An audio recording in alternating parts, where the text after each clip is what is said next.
Hello, everybody, and welcome back to a new episode of El Kohiruimaki. Tonight, our special guest with so many important and well-known characters, such as Karen from Sword Art Online Alternative Gale Online, Aoi Kanzaki in Demon Slayer, or also very well popular known by Kimetsu no Yaiba, Riko in Jujutsu Kaisen, Myne in Ascendance of a Bookworm, Cattleya in Violet Evergarden, and Asuka Tanaka in Sound Euphonium, and way many more important characters. So tonight, we welcome Reba Buhr. Reba Buhr. Yay! Thank you so much for having me. In Spanish, it's Reba. Absolutely. My Spanish is killing me today. I don't know I know what's going on. Just a long day. But it was kind of hard, Reba, to choose which character you're going to talk today because you have a big resume of character, very, very well known and important. Yes, thank you. I've been doing this for over 10 years now. So the characters have really added up. And none of them are characters that I've played for years and years and years. So I had time to sort of get a bunch of roles under my belt because I had room in my schedule. Does it make you nervous that getting so many important characters will lose track of whose story it's about in a few years ago? Like, oh yeah, that was very important. Oh, it happens all the time. Because people don't realize a lot of the jobs we do, we record them over just a couple of days. We just get really focused. We only do the lines for that character. And so you're able to do a whole season if they're not like the big lead, or if it's a video game, you're able to do the whole project in just a couple sessions. So that means it goes in and then it goes out. Because I didn't have to memorize the script or anything. I'm reading it in the moment there. And they usually didn't even show it to me until I got into the room because it was under NDA. So I often forget projects that I've been in if it was a smaller character. Wow. I mean, but we're going to test that tonight. So we're going to kick it off with one of the latest characters, with Karen. I think at this point, everybody knows Sword Art Online is a very big franchise. Yes. And we have the sub-franchise that I will confess, I didn't see that one coming, the Gale Online. I don't think we need to explain what's Sword Art Online, but how do you describe Gale Online from your point, for your experience? So the whole thing with Sword Art Online is they're playing VR video games. So you put on a headset in the real world, and then it feels like you're transported into the video game. Your whole body's in the video game, and you start living your life in there. All your friends are in there. All your interactions are happening in there. Sword Art was one video game. Gale, it's a different game, just like, Halo is different than Minecraft. Not that those are the games I'm comparing them to. And Gale, what do you know? It's a shooting game. So it's a game where everybody's working with machine guns, and for people who are fans of guns and gun technology, that's really appealing. And mostly the gameplay is what's the word? Battle royales, where everybody's sort of shooting and killing each other until there's one person standing at the end. Right. And I never saw, when the first time we saw Gale Online in the Sword Art Online series, I never crossed my mind there will be like a side series later. And now we have a set of new character, very loved by the community, and you have just the lead of the series, Karen. I'm the girl, Karen /LLENN. In the game, her name is LLENN, LLENN. Karen is her name in real life.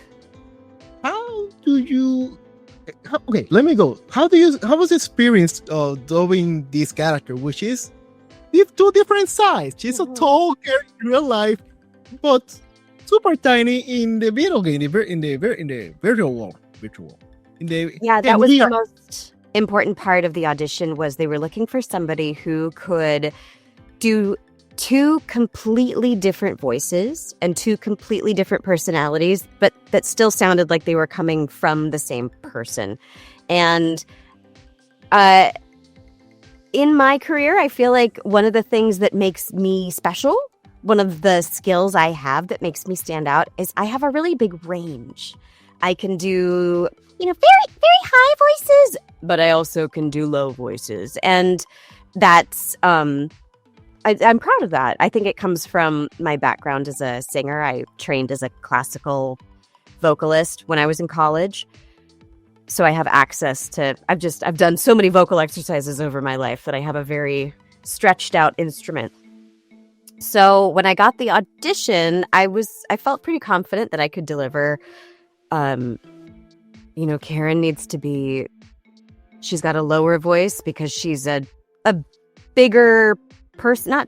She's very tall. And in Japan, being tall it makes Karen insecure. She doesn't feel cute. She doesn't feel pretty.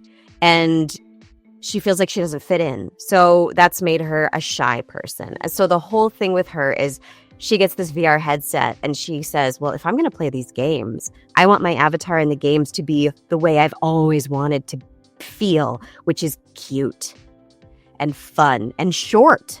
So she keeps on trying different avatars until she lands on LLENN. And LLENN is tiny. She's like the shortest little thing, and she's got a short little haircut, and she's just a little cutie. And so she's like, yep, that's the one. So I'm committing to this game that I found this avatar in, even though she knows nothing about shooting and has no interest in it yet. She actually gets really good at it. Good. Way too good. So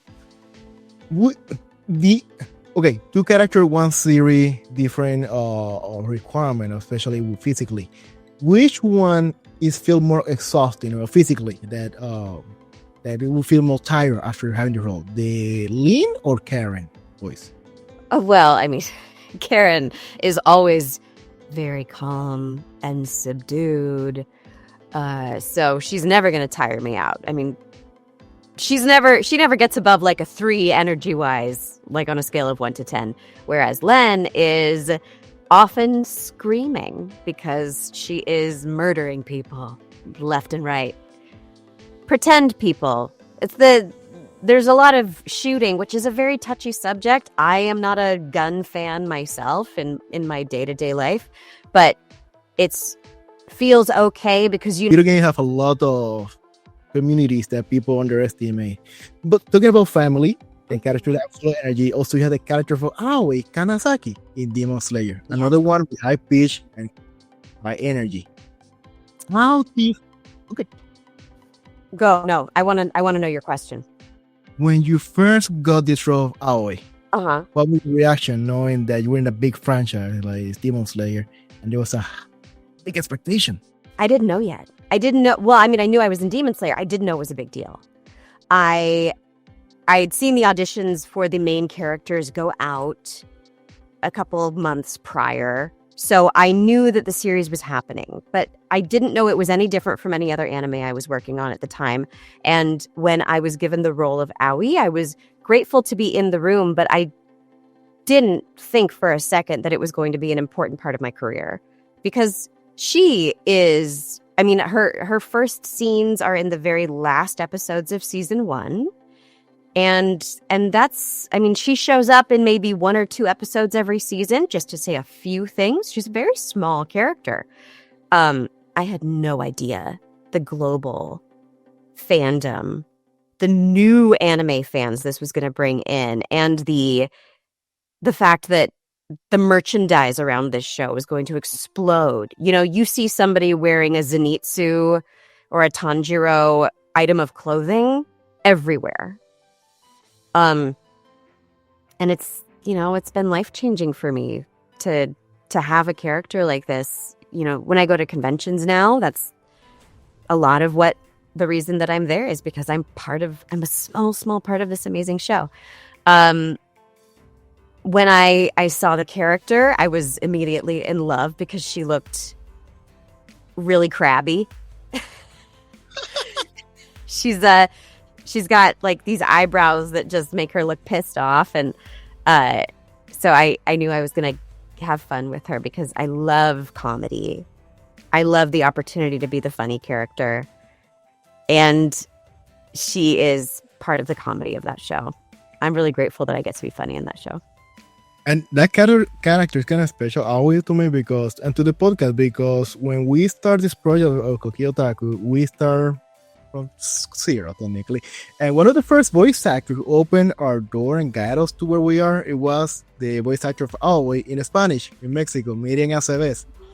Oh, and we're gonna talk later backstage about that, but Myne Aceves is technically a close friend to us, and she was the first voice actor to do it, welcome us, and she became one of our mentors from Mexico. Tell her I said hi. That's amazing. I've never gotten to meet a voice actor who plays the same character I play in another language. Really? Yeah. To talk backstage because very often the voice actor that we interview here, they share a character, and it happen both directions. They get like, you interview this person, you're the voice actor in English. I'm like, yeah, and yeah. I had goosebumps just talking about it because it's that's so cool. How much voice actor share with one character, but also at the same time, it is like a butterfly, saying connected by the same character but different scenario because Spanish industry is way too different. Everything. I believe it. I would love to know, just to compare, what is it like to be a dubber of anime in Spanish language? What's the process like? I would love to know. We can talk later backstage because we did that exercise one time, just comparing Spanish from United States, Mexico, and Spain, and that was one of the best episodes we had. 3 directors of voice acting. The team of Koki Otaku, we're just sitting here, and you're like, hey guys, sorry that we're talking too much. No, keep going because we're learning so much, even from legal part, process, union. Like, wow. Yes. It would be fascinating as somebody who knows the process really intimately in English. Fascinating to know more about the Spanish process.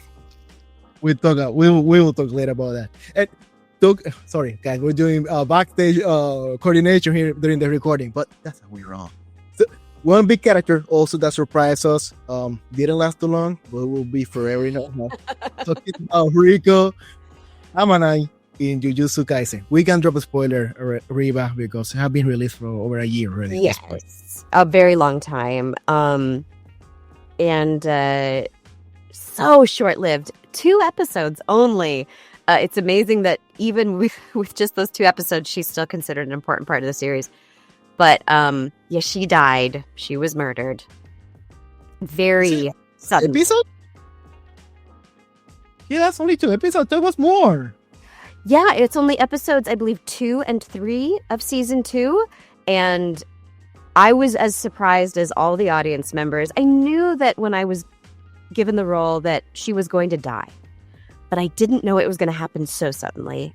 And after only 2 episodes, I thought we were going to spend more time getting to know her and love her. It reminded me a little bit of, I don't know if you watch Game of Thrones at all. Of course. Of course. Okay, good. I'm kind of obsessed with Game of Thrones right now because I've been reading the books. Like, I made my baby boy's birthday party Game of Thrones themed. So it's the theme of my year is Game of Thrones. And years later, he'll be like, "Mommy, what's that Game of Thrones?" Like, I mean, yeah, you can't watch it, but it was your birthday party theme. Yeah, I dressed him up as King Joffrey. Oh my god! Oh my god! Oh wow! Had a baby Joffrey birthday party, but I digress. In Game of Thrones, you know, you think a character is going to be a big deal, and then they just kill him, and you're like, "Wait, you can't do that. That's not allowed." But it is allowed, and that's what they did with Riko. They killed her way before you would think a show would have the guts to do it. It was so big, the impact on us, that I'm in shock. Was only 3 episodes. For me, it was way more than that because that character, I saw for it. I didn't see that. Okay, I didn't see that one coming when it happened. Did you knew that was going to happen when you took the role? I took the role and immediately researched her and read the wiki So I found out, because it's more important to me as an actor that I know where we're going than that I get to enjoy the surprise. Gotcha. I'm still in shock. I remember watching this series and I didn't see that one coming, and I still have hopes that somebody tell me, no, she survived by miracle or something. Bring him. It really hurts the characters. With big characters, we have a lot of important characters you have in your career. So how Reba end up in the voice acting? You said that you started as a Vocaloid, but let me start asking, why do you study as a Vocaloid and not science, engineering, or lawyer, or medicine, not the area that parents sometimes they want us to be? Yeah, I discovered acting through theater in school when I was just a kid. And the personality that I have, which is very different from that of my parents. My parents are both quite shy people, but from the day I was born, I was always a look at me kind of girl. And so when I found theater in school, I was like, oh, this is what I like. I'm really into this. I continued to do plays everywhere I got the opportunity and never really considered another career path than being an actress. Specifically, I loved musicals. So I was always taking singing lessons. I was always doing as much musical theater as I could. And then I went to college, which was in Los Angeles. So I grew up in Washington State and went to college in LA, which is a big entertainment industry town. It's not necessarily a theater town. I majored in theater and singing separately because my school didn't offer a musical theater major. So I did a lot of classical singing, opera and old music. Lots of love. And I kind of thought I was going to maybe move to New York City after I graduated, which is where Broadway is, which is where all of the musicals are. And maybe that would be my career, but I didn't. I stayed in LA because I had a boyfriend and he's my husband now. And I had friends in LA, so I didn't pick up and move.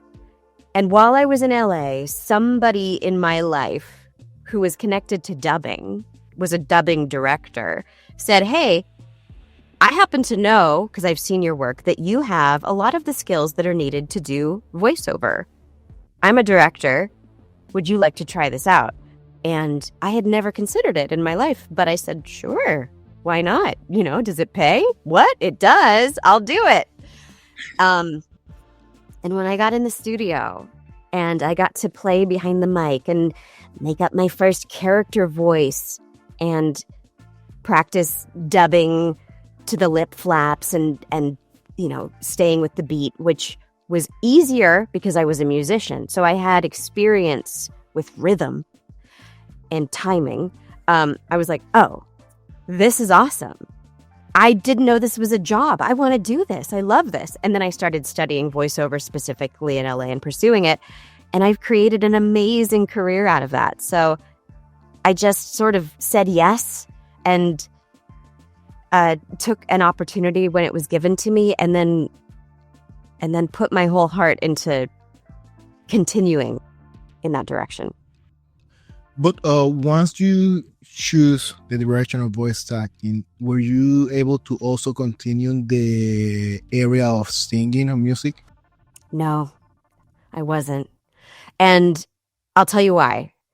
It's not true for everybody, but for me, my singing requires the most impeccable vocal health in the world. The best singers are thinking about the health of their vocal cords all the time. And when I'm voice acting, I'm maintaining the health of my cords in that I don't want to damage them, but I'm compromising their health in that I am asking them to make sounds that do kind of hurt sometimes and strain. So at the end of a workday, my voice is tired and it's used up.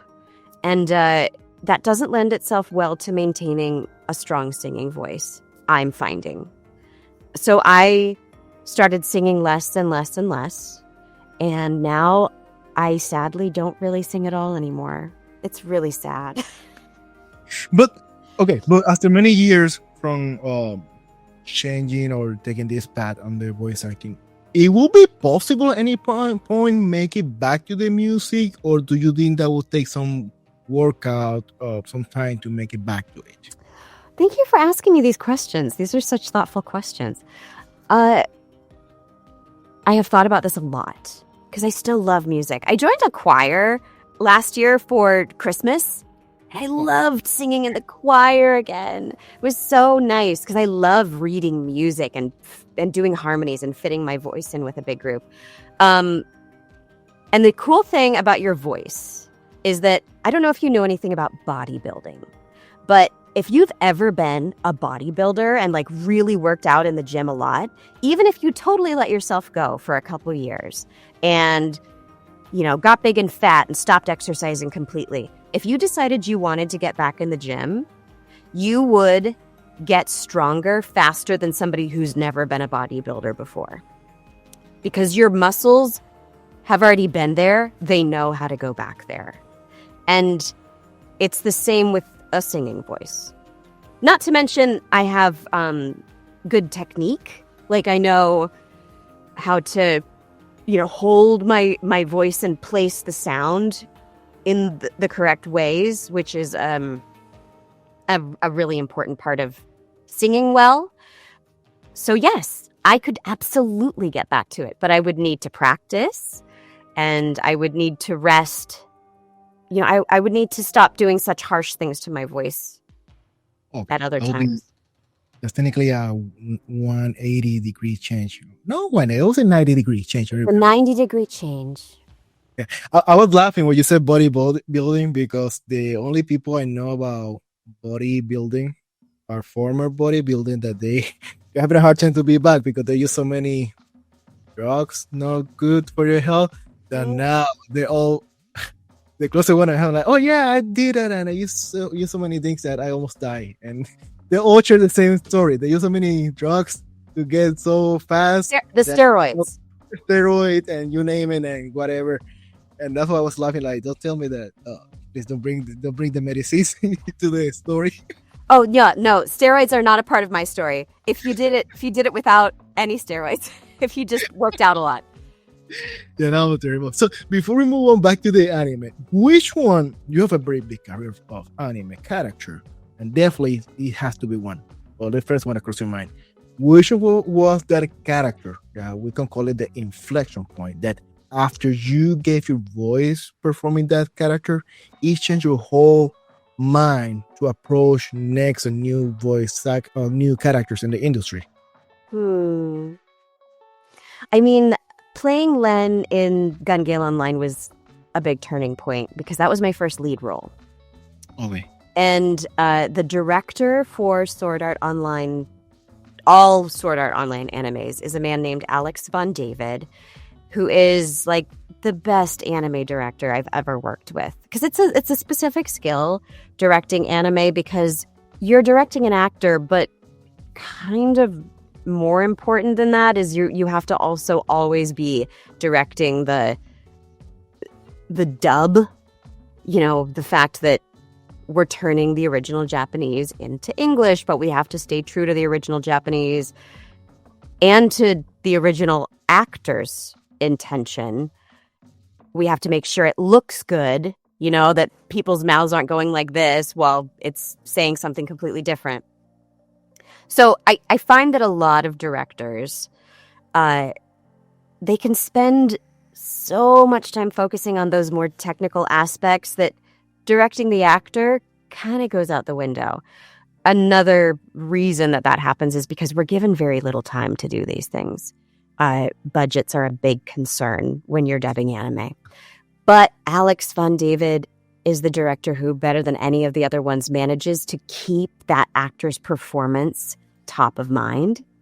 So he's just getting the best work out of all of us.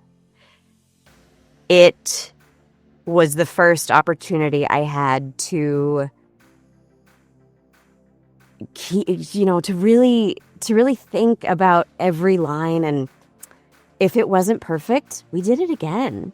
To find and to go, when you're acting and working with a director, the great thing is they challenge you to dig deeper. You think you've already dug as deep as you want to dig with each thing, but they say, I see that. I love what you just did. Now try it 20% more. And lo and behold, you did have 20% more to give. So that was the turning point, I think. A turning point. I believe there will be many turning points in my career. I probably have already experienced some more since then where I have grown as a performer. Absolutely. And I feel I need to move to the next character. This one, we speak about music, and this character is music related. Talking about Asuka Tanaka. It sounds Euphonium. Or just like me, who haven't seen this series, but many people have a big fandom out there. How do you describe it? Sound Euphonium is the high school band anime. Just like there is a volleyball anime and a tennis anime and an ice skating anime, there is a band anime. And I love it so much because I was a choir kid, and choir and band are brother and sister. So I get it when these people, girls and boys in this band, they care so much about band. I relate 100%. Okay, and do you have to sing for this series? Because I haven't seen it. No, they play instruments. Oh wait, there's no singing, so it's all instrument. It's band like orchestra. Oh, okay, gotcha. Yeah. So it's on, I don't know where, of course. Not like rock and roll band. Right. How do you describe Asuka Tanaka? Asuka Tanaka is like a senior.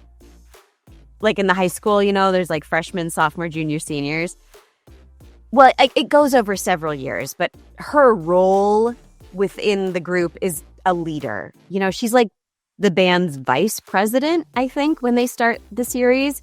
And she's really confident and charming and funny. So the main character of the series is a freshman. She's a new girl, and she's excited to join the band, but she needs a mentor. Asuka is that mentor, and they play the same instrument, which is the euphonium, which is not an instrument I was aware of before I started dubbing the show. It's like a smaller than a tuba, bigger than a saxophone. I just found out that was the name. I thought all my life I'll call it trompeta, and that's it. But that was a very ignorant way to call the instrument. Sorry, guys, no musician. If you show it to me, I'll be like, I don't know what that instrument is. It's a euphonium. People don't talk about euphonium very much. Just to play safe, I would just say a wind instrument, and that way. It's a nice wind instrument, exactly. And talking about, I don't know how to relate it, but I'm going to move to this character, which it touched everybody's heart. Talking about Cattleya, Baudelaire. Yes, good job. Evergarden. I don't know how I said it. Don't ask me to say it again because I'm going to fail. No, you're successful. Oh my God, Violet Evergarden. I think everybody knows about this series at this point. Yes, everybody loves that show. It's people love an anime that makes them cry. I think everybody loves that, and it's one of those tearjerker anime. Cattleya is once again the sassy, cocky leader. So maybe it's a bit of a typecast. In fact, her and Asuka, they're very similar in a lot of ways. So yeah, she's the boss. Violet Evergarden works at a place. I forget what it's called. They're the auto memory dolls, and they write letters for people. It is like delivering the message, because there was no cell phone. We're talking about the times where there's by letter, and not everybody. I think that's the beauty of the show, how to put in right feelings in a letter, because that's something that all these team of Cattleya they had to learn how they were the best at taking what somebody really meant and putting it beautifully in a letter. And yeah, Cattleya seems like she might be like mean because she is so confident and she's the boss, but she's actually a really thoughtful, kind person. And she's got big old boobies. I mean, that's... Why not? You know... Anime. Whenever I get a character with big old boobies, I'm always very happy because it makes me laugh. And she's not my biggest boobied character by a long shot. Wait, okay. Now that we're talking about anime boobies, the size of anime boobies will affect your performance of the character, the voice that you give to it. I know. It just affects how much I laugh in the studio when I'm recording. I had to ask because I never thought about that, so I don't know if. It's a good question. Have you seen Record of Ragnarok? Yes. Oh yeah. Okay. Yes. Yeah. I play Aphrodite. Her boobies are so big that she's got like two men holding them up for her at all times because they would make her flop to the ground otherwise. I mean, so she's my biggest boobie character. If you haven't seen this series, at least you have seen the meme of the two guys holding her chest, one in the side, like that. Like for some reason, they have like one hand. I recommend Googling Aphrodite Record of Ragnarok so that you can experience these. I mean, they're seeing it here right now. They're seeing it right now with the reference. Oh, that's right, because you're going to edit it in. Yeah, okay. They will see. Make sure you find the little clip where like the wind blows and her boobs like hit her in the face. You'll find it. You'll find it. Okay.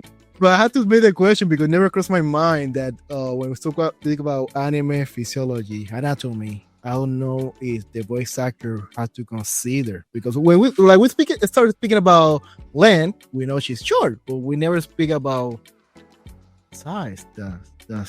Yes, a short character is definitely going to make me speak in a higher voice because people with a smaller stature have smaller everything. And smaller vocal cords make a higher sound. Bigger people have bigger everything, and their vocal cords. Sorry, these fingers are. Your vocal cords are like two flaps of tissue inside your throat. So that's why I'm going like this. And when things are bigger, they vibrate slower and they make a lower sound. So it's absolutely something we consider when we're voicing a character. The size of the boobies specifically would not affect the voice. It's the size of the body in general. And now, from now on, every time I see a big character with a high pitch, you're going to be judging. I'll be like, yeah, now thanks to Reba. Now this makes sense. There's exceptions to every rule, I'm sure. To wrap it up, one main character important, very well known, Myne in Ascendance of a Bookworm. How do you describe this series, which again I haven't seen yet? It's okay. It's probably not the kind of anime that you gravitate towards. You probably enjoy anime that have a little more action in them, and Ascendance of a Bookworm has zero action. It's a pure isekai. So she dies in one world and wakes up in another one and then has to learn all of the ways that this new world she's living in works. But the world she died in, she was obsessed with books. She was so obsessed with books that's the way she died. She got like buried under a mountain of books. She was so obsessed with books that she did nothing but read. So she really had no social life, no relationships. I wouldn't say she was living the best life. She's born in this new world that has way less technology than the world we live in, and books have not really been invented yet there. They've sort of figured out for the very, very rich, maybe that you can take an animal skin and write on it, but they have not invented paper. So she's like, I gotta read. I'm obsessed with reading. So she sets out to invent books from scratch. The body she's born into is like a 5-year-old girl's, though. So it's hard to do the things she wants to do because she has to overcome the fact that she is a tiny little child, also sickly, but that's to explaining too much about the story. So it's for people who want to, here she is in the forest. She's collecting bark from the tree, and now she's going to grind it up and make paper. Isn't that nice? Not to say that it doesn't get dramatic, but there's no battles. I mean, I'm a slice of life guy. So yeah, this is my type of anime. Yes, it's slice of life, but not real life. Imaginary fantasy life. That's fine. It's like a slice of life. We go very well together. Yes. Did it ever cross your mind that a character, just like a bookworm reader, that sounds not too hype, will have a big fandom? No, it never occurred to me. But since doing this show, I am finding it's not like everybody knows Bookworm, but the people who know it love it so much. And I love meeting my Bookworm fans at the cons most of all, because I know how much they love books if they love Bookworm. And I just think that's really sweet, meeting people who love books. I love books. I love reading. I mean, yeah, you love that much Game of Thrones? Absolutely, you love books. Yeah, because they're long books. Yeah, way too long. Thank you so much for today. For those who are considering the voice acting career, or just for the fans, any words of advice? The number one thing I always tell people is that voice acting is an acting career. So if you want to become a voice actor, you really cannot skip over the other forms of acting training that you have to take to become a great actor. You're going to have to act in person. You have to love performing, not just animation and video games and being in a studio behind the microphone. You have to be in love with all of it in order to gain the skills you need to be great at what we do.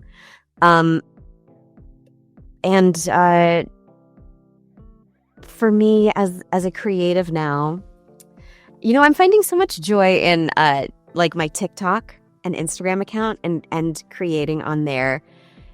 So the current Reba wants to tell everybody out there, find your cringe and lean into it.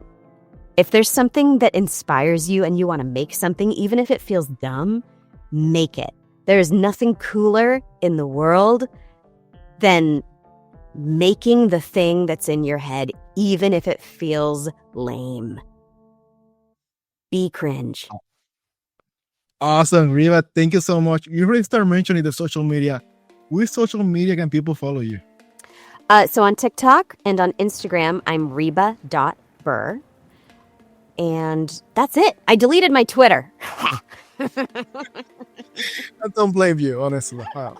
And like over, guys, just go down to the description of this video, expand description, and right over there you'll find Reba links to her social media. And also we humbly invite you to follow our all social media, YouTube, which is our main platform. And Reba, thank you so much for everything.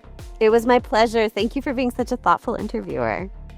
Appreciate it. And we'll see you guys in the next episode. Sayonara.